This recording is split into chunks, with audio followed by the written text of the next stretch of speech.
And I'm scared, Grace. I'm scared for you. I'm scared for the baby.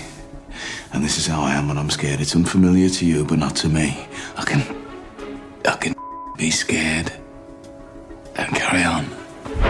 So the Oddfellows want you to know that any deviation from your instructions will have consequences. What's your dog's name? Let him off the leash. Are you hearing me, Mr. Shelby? I can charm dogs. And those I can't charm, I can kill with my own hands.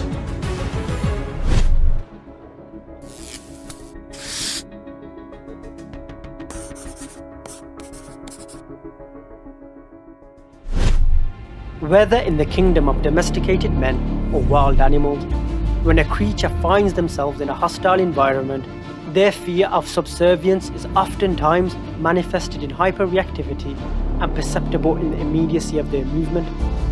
The absence of stillness can unveil a lack of confidence and power. In a world divided into predators and prey, the projection of strength through non-reactivity can tip the scales of perceived dominance. Thomas Shelby is the irrefutable paragon of a man embodying stillness in motion, whose non-reactivity in situations of extreme pressure projects fearlessness.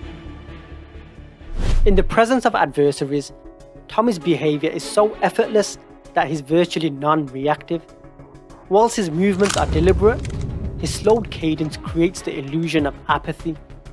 His apathetic movement, unblemished by circumstances, signals clear control over his physical and emotional self.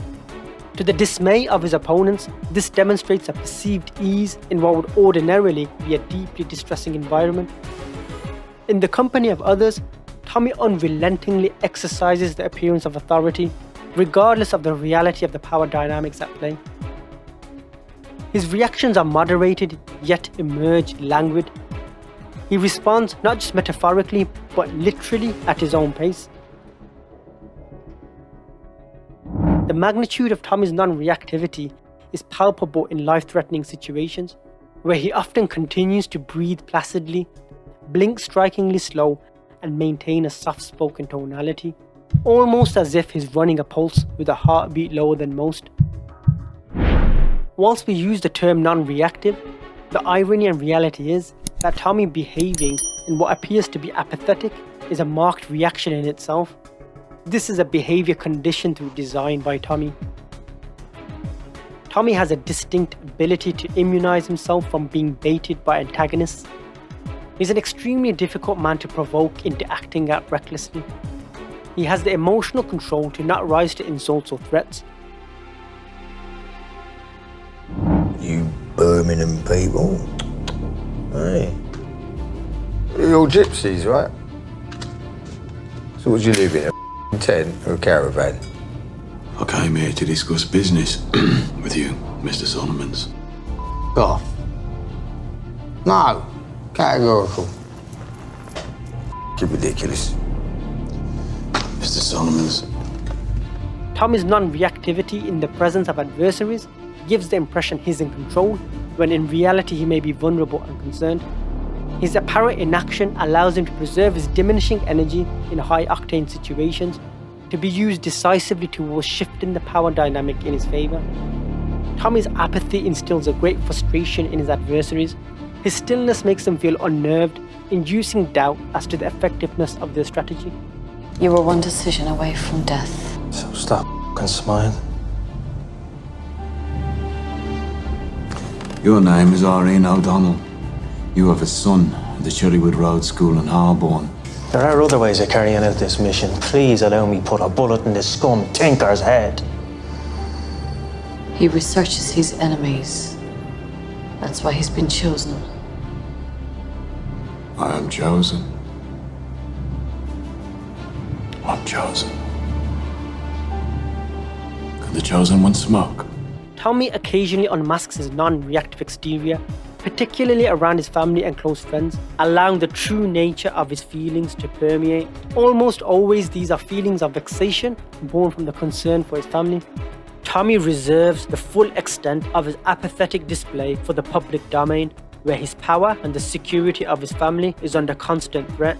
The only way to guarantee peace is by making the prospect of war seem hopeless. If you apologise once, you do it again and again and again, like taking bricks out of the wall of your f***ing house.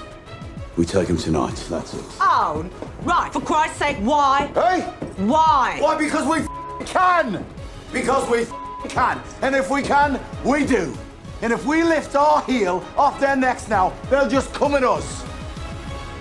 Amidst the people he loves, Tommy isn't afraid to reveal his vulnerability, provided it doesn't instill fear or defeat in them. Tommy's identity is inextricable from his family, and because they are a source of power for him, he doesn't always maintain his non-reactivity around them. The Russians have made contact. We have to get used to how these bastards operate. For them, family is a weakness, and they go after him. For me, family is my strength, and there's business to be done. And I need you. Now, speeches, weddings. You're my best man, every fucking day. Tommy is an extremely complex character, evolved through multiple layers of intricacy. It would be an injustice to not acknowledge that pervading Tommy's non-reactivity is the indelible emotional and mental scars inflicted upon him during his service in the First World War. Tommy is not afraid of death. Sadly, perhaps as a result of his post-traumatic stress disorder, he also has irrational and sometimes suicidal tendencies. Whilst this suffering attributed to Tommy's character is unhealthy and should not be emulated, it's an integral part of what makes Tommy uniquely difficult to defeat early on in his ascension to power. His pain can drive him to a dark place where he's nonchalant about whether he lives or dies. And I don't care. Because I'm already dead. One of the consequences of the war, which Tommy harnesses to his advantage, is that he was conditioned to violence and imminent danger. Tommy was immersed in action, which would incessantly force men to be in reactionary mode. Tommy was a clay kicker, charged with tunneling under enemy lines and setting explosives. In his ceaseless exposure under the tunnels to imminent threat, he later in his precarious civilian life acclimated to maintain a stillness. Because if he could survive the most claustrophobic, horrific and dark job you could have in the war, he could survive anything. His non-reactivity and stillness were born in the depths of those tunnels under what he expected to be his final resting place. Tommy's a mastermind thinker ahead of his time, blessed with an intellect superior than those he's accustomed to. I think, Arthur. That's what I do. I think. So that you don't have to.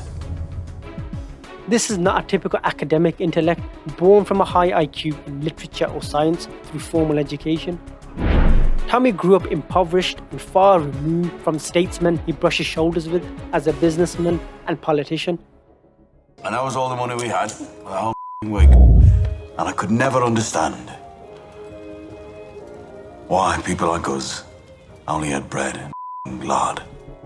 It's an intellect propelled by remarkable mental abstraction, which gives him great powers of perceiving and abstracting ideas at a high level. I'm thinking ahead, thinking of every possibility, remembering everything that is happening.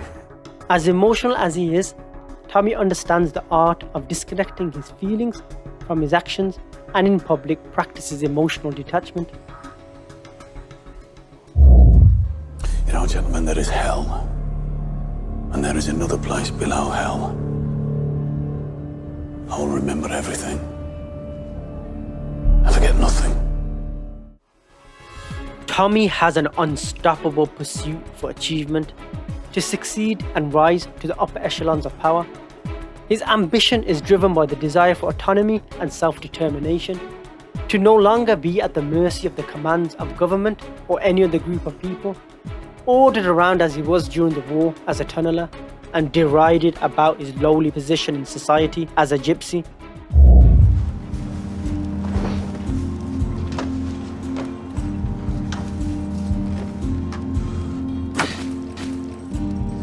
What are you doing, Tommy? Shoveling shit, Scully. That's like you. Why are you doing that, Tommy? So remind myself what I'd be if I wasn't who I am. Following the war, throwing his medals for gallantry into the river, which he was awarded for saving the lives of thousands of soldiers, Tommy realizes it is money, power, and reputation that will grant him the freedom and ascension in society he seeks. His entire focus thereafter is to embark on an incredible and perilous journey, taking his family from rags to riches. I'm not a traitor to my class. I am just an extreme example of what a working man can achieve. Thomas Shelby himself is an enterprise. He structures his relationships as a businessman. He believes in an exchange of value, the power of information and trade. He's distinguished for using leverage not just as a negotiation tool, but as a weapon. He incentivizes using both the carrot and the stick, delving deep into understanding what the other person desires or fears. I want to know what you want. Look at it. That is my name in it. It's from the Lee family. You are also at war with the Lees, Mr. Kimber, am I right? The Lees are attacking your bookies and taking your money. Your men can't control them. You need help. Tommy's foresight, brilliant planning, and impeccable research before exposing himself to a hostile situation prepares him such that he's already envisioned the numerous iterations of what could happen. A challenging or threatening situation rarely takes Tommy by surprise. As a result, Tommy has the power to appear non-reactive, as he's already walked through the scenario and braced himself mentally. A sundry device was put to his letterbox, which means that he will have to find somewhere else to live for at least the next 3 months. Which also means that your plan, for me to break in and shoot him in his bed, is now no longer an operational possibility. Indeed. Tommy is a difficult man to catch off guard, and when he is, he has an exceptional skill of thinking on his feet and adjusting to the new dynamic to regain control, whilst painting the impression he's completely undisturbed.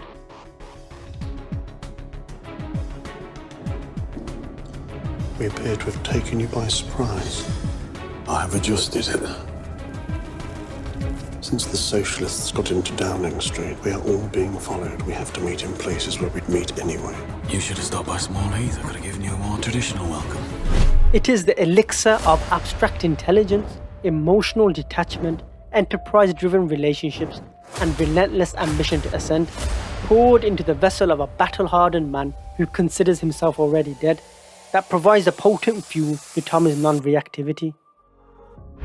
What's remarkable about Tommy is that outside the public realm and in the darkness of his private quarters, he's traumatized, emotionally broken, and suffering from severe post-traumatic stress disorder. He's a man deeply damaged from war, loss, and love in a state of high sensitivity.